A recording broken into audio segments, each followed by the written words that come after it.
The Business Owner's Journey. I'm Nick Berry, and I've got real business owners telling their real stories, sharing their real lessons and strategies so you don't have to figure it all out on your own. I'm wrapping up season 1 of The Business Owner's Journey with this special series, the 12 Days of Business. 12 days, 12 episodes, 12 of my previous guests. And today's episode is Shireen Hilal, who is the founder and CEO of Mayor Consultancy.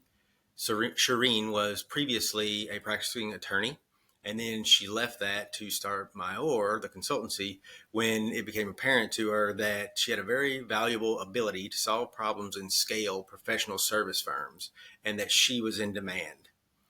Her work involves a lot of research and keeping her finger on the pulse of what's going on in the market. So I thought it would be perfect for her to come back on, share some trends that she's seeing for 2025, and then how we can use them to our advantage. If you would like to support the show, the best thing I could get you to do right now is to subscribe and to leave me a review. If you want to get the additional 12 days of business content, that's the episode pages, the guest profiles, and all the resources that I'm only sending out through email, go to nickberry.info/12 days. That's the number 12 days. Okay, now let's get to the show. So, every company and firm basically wants the same things: more revenue, higher margins, low turnover, better client service. So the goals are nothing new, but how you meet them needs to be. And I pulled for you 3 trends that I'm seeing in the market and hearing across all of my clients that I hope will be helpful. So the first one I'm seeing is, we are in a very digital world, and clients are feeling price sensitive and disconnected. And when that happens, services and products alike get commoditized, and clients don't want to pay as much. So if you think about it, communications on email with both employees and clients, which means generic pitches, cookie cutter work, reactive updates. And so the way to get ahead of it is good service can't be left to chance. Make sure it is crystal clear what good looks like. Build real process for consistent client experiences. So for example, that might mean structured kickoff calls that put your clients at ease. Checking in before they get the first bill and asking, what do you think about the communication cadence? How is it going so far? Training your people on what to do if there's pushback, scope creep, etc. Also thinking through what are flexible pricing models that you can put in place that meet your clients where they are, whether it's tiered options or sharing the work, or other ways that you build trust and don't try to give them sort of large packages that don't meet the need. This is like the recipe for being taken for granted. Yes. It is like the perfect, all the ingredients are right there. And we know what happens, right, whenever we start getting taken for granted. And what I hear you saying is like the solution to that is you're going to have to be adaptable to the situation and probably really focus on the clarity and the expectations to make sure that it's evident when you're meeting them. Is that fair? That's right. Be clear with the teams, be clear with the clients. Because again, it's that digital disconnect. I think we often make assumptions that my employee understands what that task is and they're doing a great job for the client, or the client knows we're delivering value and we're just sitting here plugging away and then they get the bill. Check in, have real conversation, make sure everyone's really on the same page. Yeah. I feel like anytime you are telling yourself the client is getting what they need, we're doing the work, the whole they're going to get the bill and then they're going to pay it. I feel like it's such a red flag. At least in my head, it is like you cannot be that comfortable with the situation. That's right. And I think it even starts, Nick, in like the pitching process or your go-to-market process. And so, for example, one thing I've noticed, everyone's exhausted and doing a lot. And so you kind of tend to churn out these like cookie cutter pitches, for example. And clients are expecting to see real solutions that meet their needs. And instead they end up with boilerplate, corporate platitudes, 30 pages, the fees are buried in the back. Like, can it? Anything that your competitors are saying that anybody could say, take it out. Make sure you're addressing what clients really care about. And it's usually three things, right? How much is this going to cost me? Am I going to get the A team? And have you done this successfully before? So you put those in and then put in real differentiators. Again, forget things like we have great service. Everybody says that. Instead, go ask your current clients, what do you love about working with me? Take those nuggets and put those in your pitch. And now you have something that here's why you want to work with me, right? Maybe it is you're a small boutique and you're agile and you always have that flexibility and adaptability. Great. Use that as your key point of differentiation and move away from the corporate platitudes that everybody's saying. So right from the beginning, think of how you stand out and really speak in a more direct way. It's kind of thinking about you're not on a podium with a megaphone speaking to a million people. This pitch is for one person or one company. How are you speaking to them? Mm-hmm. That theme, every one of these conversations that I'm having with guests, that it's coming up. It's about like making the conversations individualized. Because people don't feel that way anymore, right? Mm-hmm. When you lay it out like that, I think everybody probably would shake their head and say, yeah, I can see that. I can totally see that. So then we need to be proactive about addressing it, right? I think that's right. And then that, I think, is a perfect segue to the second trend I'm seeing, which is, again, with this, we're in a digital world, remote work has stretched teams thin from a connection standpoint, right? I mean, we are seeing more fractured communication, more disengaged employees, weaker culture, and you feel it in the firms or in your own company. Clients are feeling it too. A disengaged workforce shows in the results. And so the good news here is there's also an opportunity.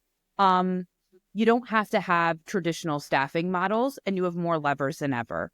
And so you can blend full-time work, fractional work where you kind of tap into senior level expertise for key projects without committing full-time. You can get offshore or even nearshore, lower cost employees for routine work to free up resources and also make your full-time staff happier. And then at the same time, focus on how to co-create your culture. And when I say that, I mean, I think I've told you this before and we've had this conversation, like culture is cult in it. Build buy-in in believers. Have real town halls with honest presentations, or even maybe you're not big enough to have a town hall. Maybe it's just all hands calls where you really talk about, here's our results, here's where we're getting to. So everybody at your company knows where you're going and how to get there and why they're a part of it. Let people outside of leadership actually plan events and guide the culture, as opposed to it being something that's set from on high that is supposed to be just like complied with. That's not culture. Mm-hmm. Yeah, that we're doing things the way that we've always done them at that point. So this feels like kind of in the theme of adaptability and being individualized, feels like kind of a shift from boilerplate to bespoke, right? Are the people that you work with, are firms embracing that, or are they being resistant to it? Like once they're aware this is the movement to be made, how well are they taking to that? I know how I would expect people to respond to that, kind of the legacy mentality, not necessarily embracing Yeah, it. it's hard. I think the hardest part is they see what big corporates do, and it's just easy to want to copy. So, for example, how easy would it be? I have a consulting firm myself. It's easier to do a 15-page proposal that just has a ton of fluff in it and talks about how great we are, and has a bunch of filler language. That's easier than one page crisp, to the point. Here's the value. Here's why we're the right choice. We've thought about you and how we are creating value that exceeds the fees that you will be paying. We understand the mission and vision for your company or firm. That's more difficult to like pare it down and get down to like really what matters. But once you start doing it, there's no turning back. I just think it's sometimes very easy to want to do what you see everybody else doing because you assume it must work. But unless you're trying to be mediocre, You're trying to blend right in if you do what everybody else is doing. Like, that's right. by definition, that is what's going to happen. Yeah. But what I have found is once you show a firm the before and after, they do have the aha moment usually. I think the 15-page proposal to the one-page proposal is like a great illustration. But listening to you talk through the one page and what's on there, like, yeah, I mean, I bet once a client sees it, they don't unsee it either, right? Like, they're not going to accept anything else. It's also the confidence to say it in one page. And the truth is, you know, as well as I, nobody opens a 15-page document and is excited to dig through it. There are a handful of things, even fewer, that actually matter, that I actually shit about right now. Right. Yeah. And then that brings me to the third trend, which is efficiency is no longer optional. Inefficiency, as we know, is a margin killer, but even worse, it's a threat to client satisfaction and employee morale. Your clients feel it when you're inefficient. It's a waste of their time too. And your employees hate it, of course. And so we're at a point where there's tight client budgets, as we just went over, rising costs for you as a business owner, and clients have higher expectations than ever, right? As we discussed with everything's getting more commoditized, clients don't feel the love, so they're not willing to pay more.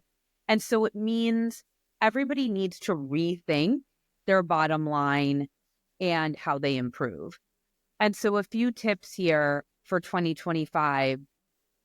It's usually the small iterative improvements that make the biggest difference. It's not usually, I think people think of innovation and think it's some big grand change, but just regularly gather team insights. What are your bottlenecks? How do we implement a quick win? Efficiency should be a constant evolution. And so I like to think of it like a lifestyle, not a diet. Mm-hmm. That makes sense. Consistency beats intensity here. I think it's also empower your people to make minor decisions. And so maybe it's, here's how you can delight a client if they're upset about a bill, or here's a reasonable parameter to move a deadline without having to come up to leadership and ask. Keep things moving and make the client feel happy in that moment and make the employee feel valuable in that moment. Mm-hmm. And then to the extent you can, pull things off of your company or firm that you are not good at. And so with a remote world and more options than ever, it is easier today than it ever has been to offload non-core functions like IT, payroll, bookkeeping. If that's not what your firm does, trying to hire and manage somebody to do it is probably not going to be your strong suit. So just hold those folks to predefined high standards and let them meet it. They all seem very doable, right? There's nothing, you're not having to do a complete overhaul. But they're not doable if you're not aware, right? There has to be a level of awareness, but then every one of those problems is all figure outable. Those are relatively simple. I think so. The hard part is being able to see it through a different lens, because we have seen it a certain way for a long time and everybody else is still looking at it that way. And it's not necessarily slapping us in the face that it's broken at this moment, right? We're talking about the direction things are heading. So you're seeing signs. They may not be evident to everyone yet. That's their opportunity. They can get ahead of these things. I think that's right, because what you're starting to see is, we're kind of having flat revenue. and slightly declining margins, right? And so that's where you're seeing clients are price sensitive. They have a lot of options. That's your top line. The bottom line is your costs are going up and folks are feeling less engaged and being less efficient. And so think of how you get ahead of that in a way that works for your business and be creative. I think the best part of what I do is realizing there is no answer there is no one size fits all answer. It's create what works for you, be willing to test, try things out. If it doesn't work, move on from it. Don't be complacent and don't miss the signs. Don't miss the signs. And you're reminded, one size fits none. That's what you said the last time conversation we had. That stuck with me. Yeah, this is great. This is exactly what I was looking for. I really appreciate you taking the time and doing this. Oh, you're welcome. And wishing you and all of your listeners an amazing and successful 2025. Thank you. Same to you. We appreciate it. Thank you so much for listening. If you found the show valuable, you can say thanks and show your support simply by taking a quick second to like, share, and comment on the show. You can also find more information about each of my guests, all of the resources from the show, and myself at nickberry.info/TBOJ.